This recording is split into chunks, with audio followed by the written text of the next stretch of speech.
అదో అందమైన పల్లెటూరు. ఆ ఊళ్ళో కిరాణా షాపు నడుపుతూ జీవనం సాగిస్తున్నాడు సత్యం. ఊళ్ళో అంతా అతన్ని చిల్లర సత్యం అంటారు. చూడ్డానికి చిల్లర కొట్టే అయినా దానిపై సత్యం బాగానే వెనకేశాడు. పావలా పెట్టుబడి పెడితే రూపాయి రావాలనేది అతని సిద్ధాంతం. అలాగని అత్యాశపరుడేం కాదు, జస్ట్ బిజినెస్ మైండెడ్ అంతే.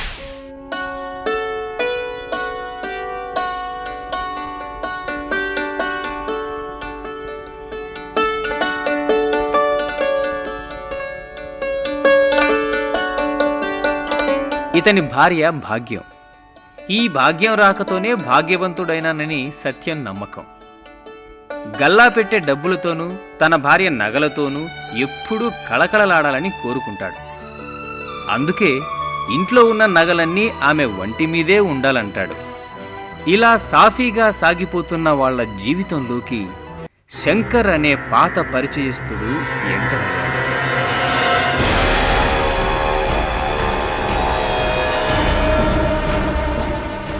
చాన్నాళ్ల క్రితం ఊళ్ళో అప్పులు చేసి పారిపోయినవాడు మళ్ళీ ఇప్పుడెందుకు వచ్చాడబ్బా అనుకుంటూనే ముఖస్థుతి కోసం పలుకరించాడు సత్యం.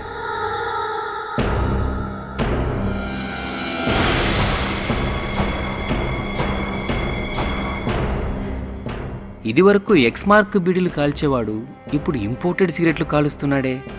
₹1 కోసం అన్ని జేబులు వెతుక్కునేవాడు ఇప్పుడు ఎడం చేత్తో 1000 నోటు తీసిస్తున్నాడు. అసలు ఇదేం చేస్తున్నాడు అనుకుంటూ ఆరా తీయడం మొదలుపెట్టాడు.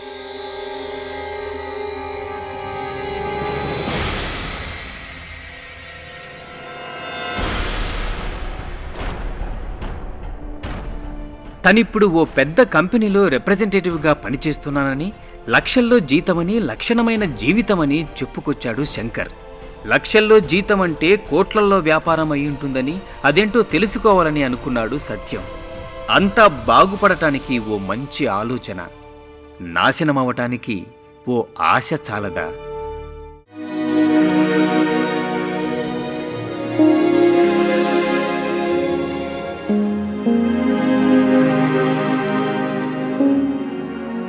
సత్యంలో క్యూరియాసిటీని గమనించిన శంకర్ చెప్పటం మొదలుపెట్టాడు. ఇరీడియం అనే మెటల్ ఉందని, దీని విలువ ఇంటర్నేషనల్ మార్కెట్లో కోట్లల్లో ఉంటుందని, తను పనిచేస్తున్న సంస్థ ఆ మెటల్ని విదేశాలకు అమ్మి పెడుతుందని, ఆ మెటల్ ఉన్న వస్తువులు ఈ ఊళ్ళో ఒక వ్యక్తి దగ్గర ఉన్నాయని తెలిసి తను కొంతమంది రిప్రజెంటేటివ్స్ ఇక్కడికి వచ్చామని, 5 లక్షలు పెట్టుబడి ఉంటే వారంలో కనీసం 50 కోట్లు సంపాదించవచ్చని చెప్పాడు. అయినా ఆ వస్తువు కొనడానికి చాలా పార్టీలు రెడీగా ఉన్నాయి. తెలిసిన వాడివే కాబట్టి రేపు నాతో పాటు రా, దాని గురించి చూసి తెలుసుకో, మళ్ళీ ఎప్పుడైనా అలాంటి వస్తువు దొరికితే అప్పుడు సంపాదించుకుందు కానీ అంటూ ఓ రాయి వేశాడు శంకర్. తెలుసుకోవడంలో తప్పేముంది అనుకున్నాడు సత్యం. రేపు నీతో పాటు వస్తాను, మర్చిపోవద్దే అన్నాడు సత్యం. మర్చిపోవడమా? మార్చిపోవడమే నా సిద్ధాంతం అనుకుంటూ శంకర్ అక్కడి నుండి నిష్క్రమించాడు. చెప్పినట్లుగానే మర్నాడు చిల్లర సత్యాన్ని తీసుకుని శంకర్ తన మిత్ర బృందం మకాం వేసిన చోటుకు తీసుకొచ్చాడు. రాగానే సత్యానికి షేక్ హ్యాండ్ ఇచ్చారు. మనకు పార్టీలు చాలా అయ్యాయి కదా, కొత్త పార్టీని ఎందుకు తీసుకొచ్చావు అంటూ శంకర్ని నిలదీశారు. ఆయన నాకు చాలా కావాల్సిన వాడు, మనలాగే మంచివాడు, చూడ్డానికే వచ్చాడు, కొనడానికి కాదు అంటూ చెప్పాడు శంకర్. సత్యం తనను మంచివాడన్నందుకు ఆనందపడుతూ ఆ వస్తువును చూడాలని తాపత్రయపడుతున్నాడు. శంకర్ మిత్ర బృందం కూడా వారి స్టైల్లో వారు సత్యానికి వస్తువు గురించి వివరించటం మొదలుపెట్టారు. నిజానికి ఆ వస్తువు తెస్తున్న వ్యక్తికి దాని విలువ తెలియదని, అందుకే కొంత రేటు కట్టి అతని దగ్గర కొంటున్నామంటూ దానివల్ల వచ్చే కోట్ల రూపాయలని భూతత్వంలో చూపించారు. సత్యంలో మరింత ఆశ పెరిగింది.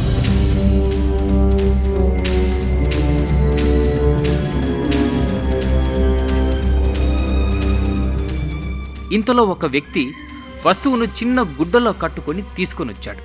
చాలా సీక్రెట్గా ఆ వస్తువుని బయటకు తీశాడు. సీతారాముల బొమ్మ ఉన్న ఒక నాణెమది. దాన్ని శంకర్ అండ్ పార్టీ పరిశీలించడం మొదలుపెట్టి పరీక్షలో భాగంగా బియ్యాన్ని నాణ్యానికి దగ్గరగా ఉంచారు.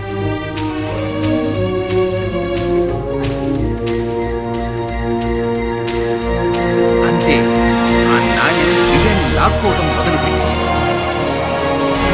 సత్యానికి ఆశ్చర్యం వేసింది.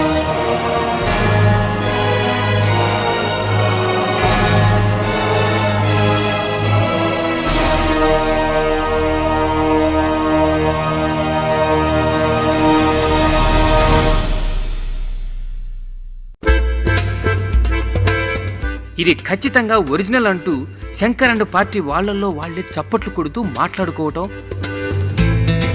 పార్టీకి ఫోన్ చేసి ఒరిజినల్ వస్తువు దొరికింది, క్యాష్ రెడీ చేసుకోండి అంటూ చెప్పటం, ఈ వస్తువు ద్వారా మీకు వచ్చే 50 కోట్లలో తనకే కమిషన్ ఇవ్వాలంటూ శంకర్ ఫోన్లో మాట్లాడుతుంటే సత్యంలో ఆనందంతో పాటు ఆశ కూడా పెరగటం మొదలయ్యింది.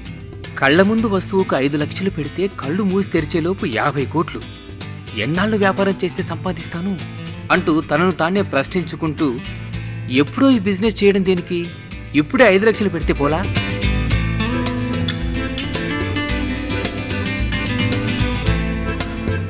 శంకర్ని పక్కకు పిలిచి ఆ వస్తువు తనకే కావాలని, ఆ 5 లక్షలు తానే ఇస్తానని, వస్తువును తనకు ఇప్పించమని బ్రతిమలాడటం మొదలుపెట్టాడు సత్యం.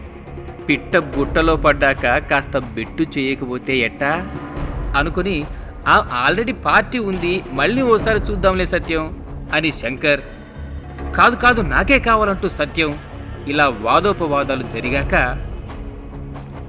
మా ఊరివాడివి కాబట్టి నీ మాట కాదనలేకపోతున్నాను, నీకే ఇప్పిస్తాలే అంటూ అభయమిచ్చాడు శంకర్. చిల్లర సత్యం 5 లక్షలు వాళ్ల చేతిలో పెట్టాడు. కాయిన్ సత్యం చేతిలో పెట్టారు. ఇంకేముంది, వారంలో చిల్లర సత్యం కాస్త కోటీశ్వరుడు సత్యం అన్నమాట.